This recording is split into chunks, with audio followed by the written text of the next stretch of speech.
안녕하세요. 보클럽입니다. 제가 오늘 준비한 책은 닥터 라이블리 최지영 의사선생님이 쓰신 해독혁명입니다. 이 책에는 여러 가지 우리 몸에 독소가 쌓이는 그런 내용에 대해서 경각심을 일깨워주는 그런 책인데요. 되게 다양한 내용의 독소들이 우리 몸에 존재한다고 해요. 그래서 그 첫 번째로 아말감에 대한 얘기를 하고 있습니다. 예전에 치과에서 많이 사용했던 아말감 재료가 사실은 거기서 수은이 나온다고 합니다. 그래서 아말감은 계속 사용하게 되면 미량의 수은을 지속적으로 우리 몸에 방출하게 되는 원인이 될 수 있다고 합니다.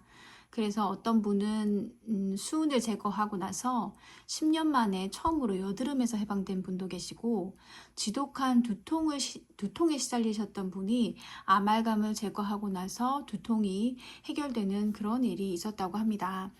그리고 이 책에서는 요즘에 보면 되게 학교에서도 그렇고 자폐증 또는 ADHD를 앓고 있는 아이들이 많이 생기고 있는데요.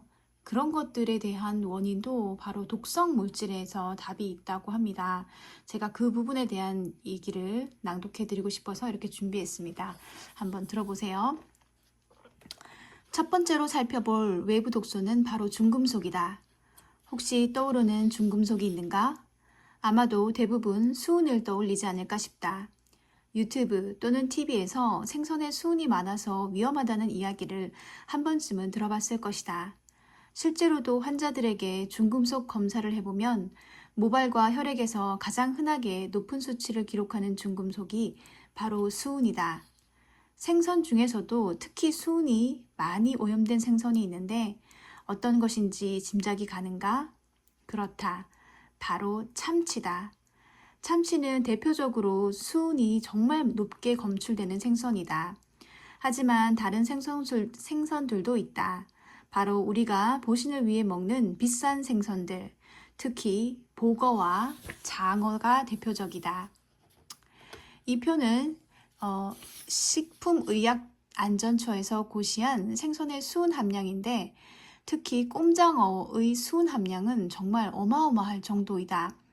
이 외에도 보거, 참돔, 홍어 같은 큰 생선들에는 다른 작은 생선들에 비해 훨씬 많은 양의 수은이 포함되어 있는 것을 볼 수 있다. 이런 큰 생선류들, 특히 많이 먹는 사람 중에는 업무 때문에 일식집에 자주 가는 40, 50대 남성들이 많은데 검사를 해보면 이들의 모발과 혈액에서 수은 수치가 높게 측정되는 경우가 정말 많았다. 그런데 수은 수치를 높이는 원인에는 생선 외에도 아주 중요한 복병이 있다. 바로 아말감이다. 거울로 치아를 한번 들여다보라. 과거에는 충치 치료를 할 때 수은으로 된 아말감을 쓰는 경우가 있었다. 당시에는 아말감이 나쁘다는 인식이 없어 치료에 사용되었는데 안타깝게도 아말감으로 때운 치아는 우리 몸에 미세한 양의 수은을 매일 방출하는 오염원이 된다. 아말감이 있는 치아로 음식을 씹을 때마다 소량의 수은이 조금씩 몸으로 새어 들어오는 것이다. 그래서 이분들에게 중금속 검사를 해보면 모발과 혈액에서 수은이 높게 검출되는 경우가 많다. 실제로 외국의 기능의학 강의나 학회에서 독소 관련 주제가 나오면 맨 처음으로 나오는 이야기 중 하나가 아말감을 없애라는 것이다. 그런데 여기까지 이야기를 듣고 나면 생선을 안 먹고 사는 사람 없고 아말감을 한두 명이 한 것도 아니지 않냐.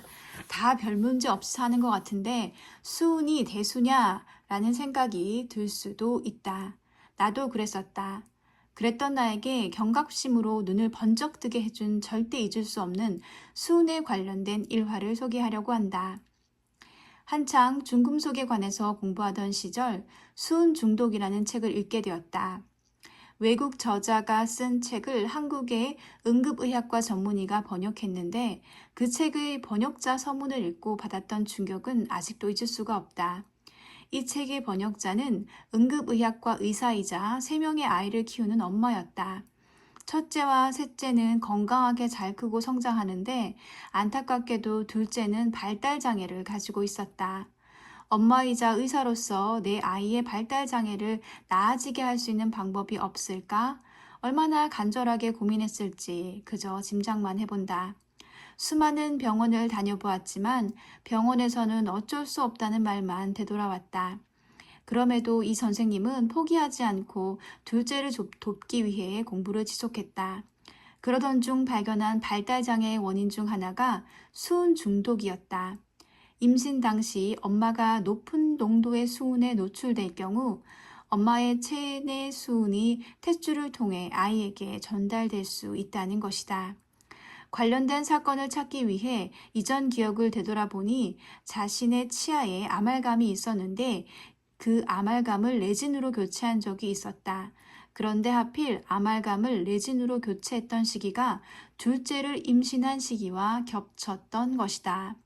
아말감을 교체하는 시술 과정에서는 상당량의 수은이 증기 형태로 나오게 되는데 이때 임신을 하게 된 것이다. 이 과정에서 엄마의 몸에 흡수된 수은 중 일부가 아이에게도 영향을 미쳤던 것이 아닐까 추측해 볼 수 있다. 수은은 특히 신경세포에 영향을 많이 미치는데 신경세포의 경우 재생이나 회복이 쉽지 않아 해독을 하더라도 완전히 정상적인 상태로 되돌아가기는 어렵다. 그래서 임신한 상태에서는 그 치아의 아말감 제거 시술을 절대로 하면 안 된다고 합니다. 그런데 이 치과 의사분은 모르셨는지 아니면 임신한 사실을 밝히지 않으셨는지 양쪽에서 다 실수를 한 게 아닌가 그런 생각이 듭니다. 정말 안타까운 경우인데요. 계속 낭독을 해드리겠습니다. 결혼과 출산에 대한 계획을 세우고 있던 나에게 이 이야기는 정말 큰 충격으로 다가왔다. 이 일화를 접하고 수은에 대해 더 공부를 하면서 찾아보니 관련된 연구 결과가 정말 많았다. 아이가 수은의 높은 농도로 노출될 경우 자폐, ADHD 등의 위험성이 증가한다고 말하는 결과들이 다수였다. 조금 더 찾아보니 수은의 독성은 임산부나 태아에게 국한되지 않고 성인에게도 마찬가지로 적용했다. 그렇겠죠. 아무래도 태아에게 안 좋으면 물론 그것을 먹는 사람에게도 안 좋을 거라는 생각이 듭니다. 수은이 몸에 미치는 영향은 너무나 넓고 다양한데 이 때문에 수은 중독 환자들은 원인을 특정할 수 없는 괴질 혹은 난치병으로 고생하는 경우가 많았다. 수은의 독성은 왜 특정 부분이 아니라 우리 몸 전반에 영향을 미칠까? 그 이유는 수은이 독성을 나타내는 원리를 들여다보면 알 수 있다. 수은은 특정 장기를 타깃으로 삼아 망가뜨리는 것이 아니라 몸 전체의 황산화 시스템을 담당하는 셀레늄의 역할을 방해한다. 즉, 하나의 장기가 아니라 몸 전체의 기능이 영향을 받는다. 수은의 독성 중 가장 잘 알려진 것이 신경 독성인데 이는 신경세포가 가장 재생이 덜 되기 때문에 똑같이 영향을 받더라도 가장 빨리 증상이 드러나기 때문인 것으로 추측하고 있다. 신경 독성. 무시무시하지 않은가?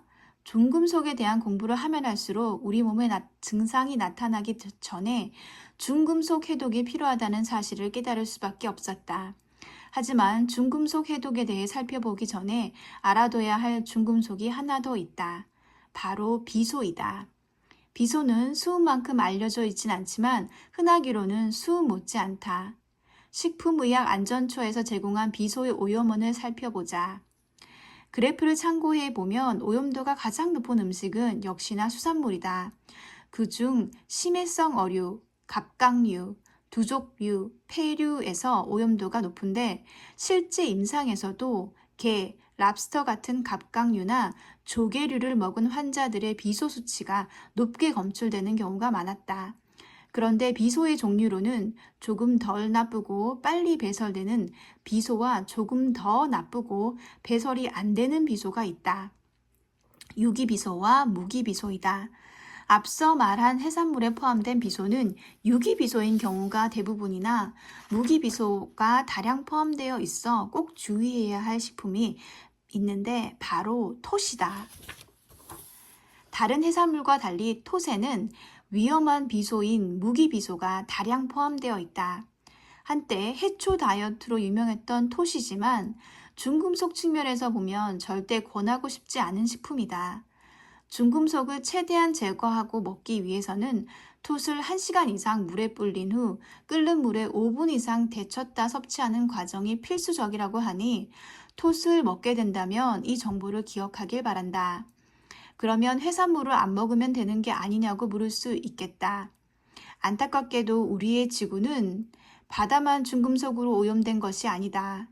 토양이 물에 다 오염되면 농산물이 오염되고 농산물을 먹고 자란 축산물들도 오염될 수밖에 없는 것이 현실이다.